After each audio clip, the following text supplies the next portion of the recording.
As I balanced the goods against my hip and groped for my keys, they felt heavier than usual. I thought it would be a typical Friday, with the same routine and peaceful greeting.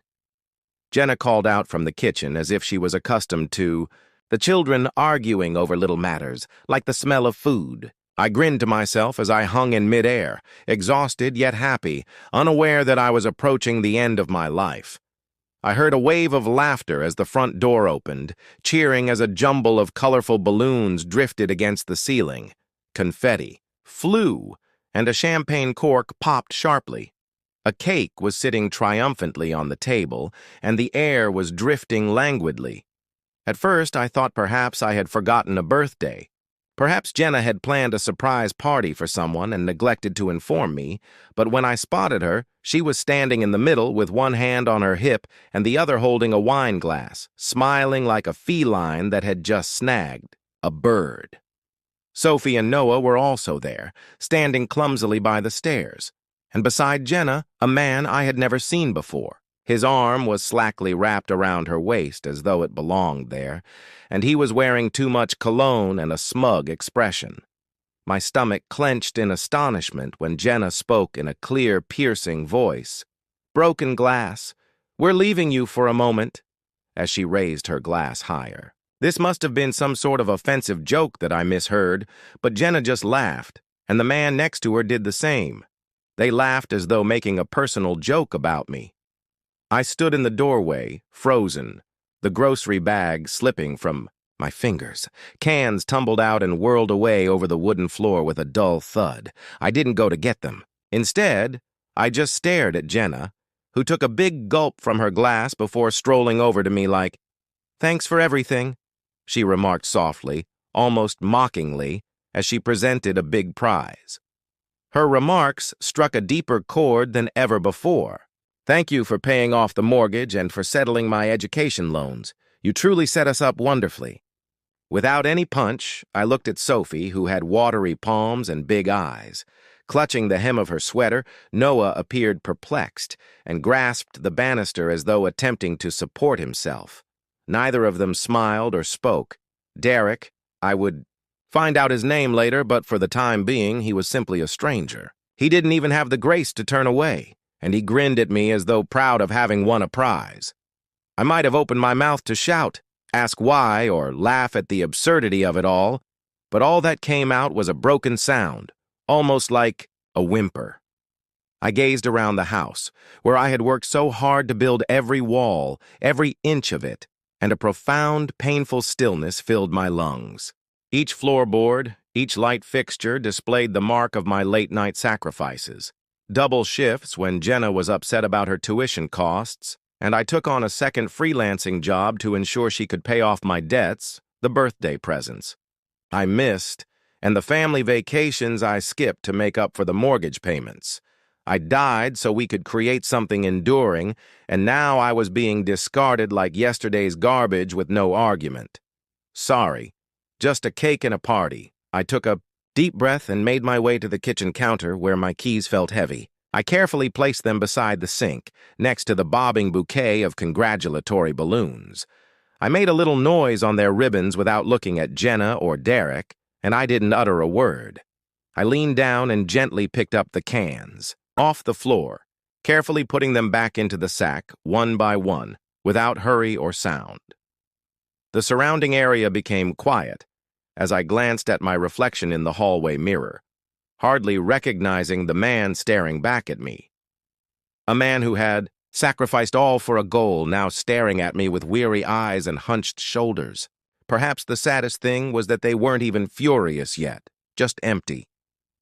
I straightened my shoulders, turned without saying anything, and left the room, hearing Jenna laugh sharply once more. The door slammed shut with an almost finality, making a glittering sound, like shattered glass hitting the floor. Fortunately, the sun was lowering outside, thick red and gold bleeding bands across the sky. For a moment, I stood on the porch, feeling the cool air pierce my shirt as I considered turning back, asking for clarification. But what was left to fight for after I had established the foundation? I had given them the keys. They had praised my utility and cast me aside. Going back wouldn't reverse what I had done. I took my wallet out of my pocket and examined the crumpled $20 bill because that was all I had with me. No itinerary, no destination. I walked off the porch and past the car I had purchased for Jenna, feeling a raw and terrifying sense of freedom. Beyond the flower garden Sophie and I had planted together, I had a basketball hoop installed for Noah's most recent birthday. I didn't turn around, for their house, which had stood there for many summers, suddenly loomed behind me like a gravestone at the end of the street. A new life was waiting somewhere out there. I continued my trek into the deepening night, feeling the chill seep into my bones. I had no idea what it would look like or who I would become while I waited, but I was certain of one thing: my own name. I would never return to that house again. Not as the idiot they had praised, not as the man they had discarded. If they desired a world without me, they had it. And when the balloons deflated, they would realize what they had lost. I wouldn't be around to witness it when it sagged, the cake decayed, and the laughter died down. I faded into the night, feeling lighter with each stride, and for the first time in years, the silence didn't last. I drove for hours without really knowing where I was going, without turning on the radio since it scared me and gave me freedom. I didn't make a phone call. Instead, I let the road stretch out in front of me like a dark, interminable tunnel, with no way out. A small amount of sunlight had vanished. The sky was overcast, and dark headlights from approaching vehicles flashed by like ghosts between one petrol station and the next. I knew I had passed the state border, but it felt more like distance than freedom. A calm, deserted place where no one knew who I was, no one expected anything from me, and no one would have a party once they finished using me. At midnight, I found a dilapidated motel just off the highway. The neon sign flashed as if it were dying, more like a row of worn doors than a waterfront, and I couldn't see any rivers there. Dusty windows, but that was okay. I parked beneath a broken light, checked in, and the night manager slid a key across the counter without questioning me. He pointed down the hallway to room 12. The room smelled like old cigarettes and chlorine. The bread on the bed was... I didn't care. The lamp by the bed was scratchy and wobbled when I touched it, but I just shut the door and pushed the chair across it for security. I fell onto the mattress, looking at the ceiling without removing my shoes. My body was motionless, but my mind raced as I recalled how Jenna's chuckle had pierced me deeper than any knife. I thought of Noah's little shoulders and Sophie's huge, terrified eyes. Confusion gripped me as I thought about the keys on the counter, the confetti on the floor, and the cake that had to be served to their guests.